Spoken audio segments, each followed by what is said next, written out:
guys! Welcome back ulit sa aking channel at Helen Tabinas Vlog. So para sa video na gagawin natin ngayon, tayo ay gagawa ng ginataang bilo-bilo. So meron tayong kamuti dito. Ayan yung ating kamuti. At meron tayong gabi, dalawang gabi na malaki. So ayan, ating gagamitin. Meron tayong glutinous flour dito. Hinati ko sa dalawang mangkok kasi yung isa lalagyan ko ng kulay. Lalagyan ko siya ng kulay pula, red color. And then, yung isa hindi ko alam kung malalagyan ko pa. So, ngayon guys, simulan na natin maghiwa-hiwa ng ating kamuti at ng ating gabi. So, hiwain na natin ang ating kamuti.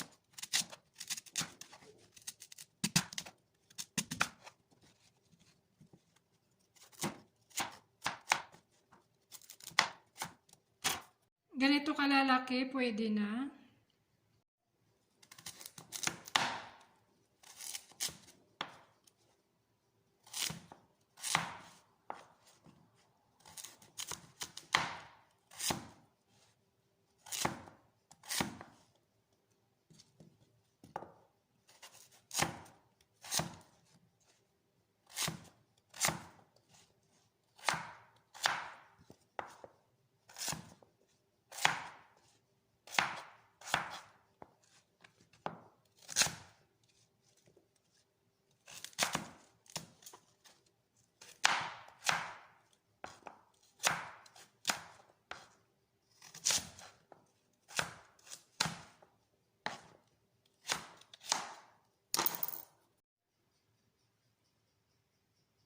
Ayan guys, nahiwa-hiwa ko na lahat yung ating kamuti. Isunod naman natin yung ating gabi.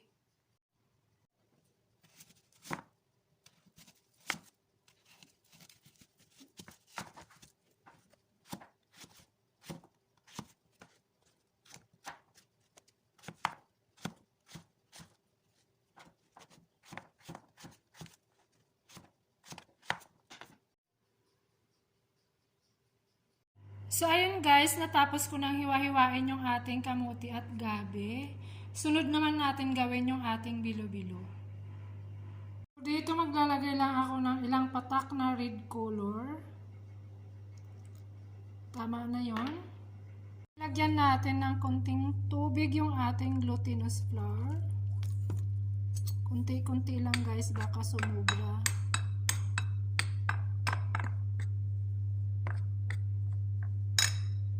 Lang natin mabuti.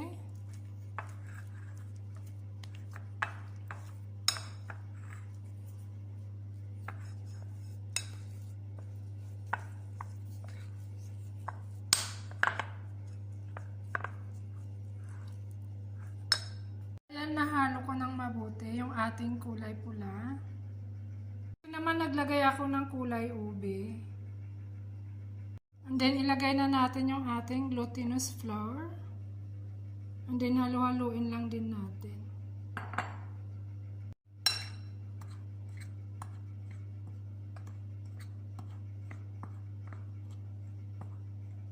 Magkukulay yan guys pag nalagyan na ng tubig. So, maglagay tayo ng tubig. So, yan. More tubig.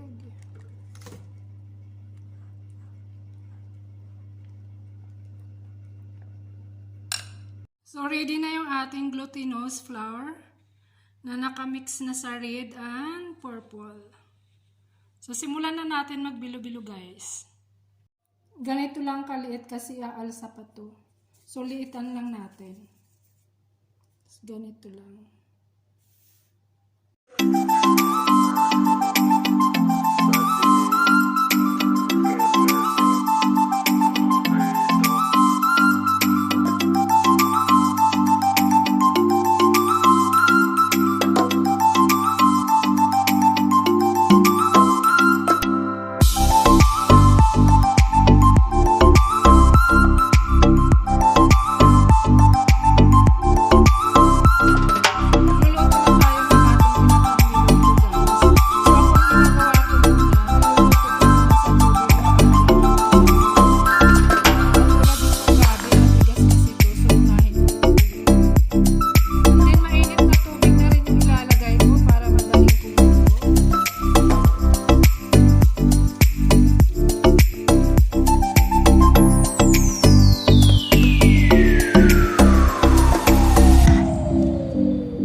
kalahating tasang asukal. And then haluin natin.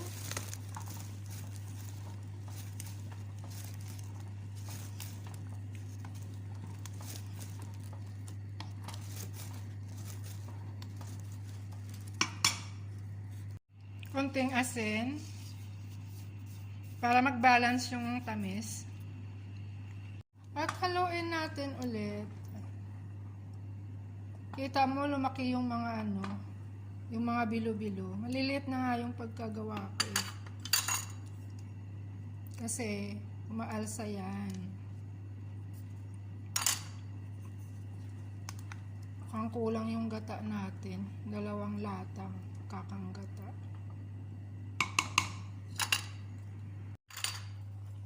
Yes, yummy bilo-bilo. Ito na yung ating masarap na ginataan, guys.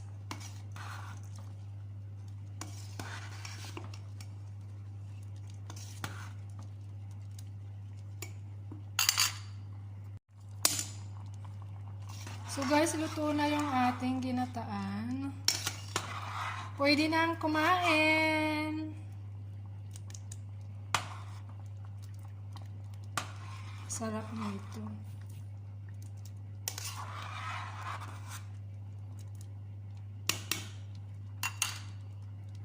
So nakapatay na yung apoy ng ating ginataan. Maglalagay lang ako ng pandan para mas lalong masarap. Ayun, bumagsak.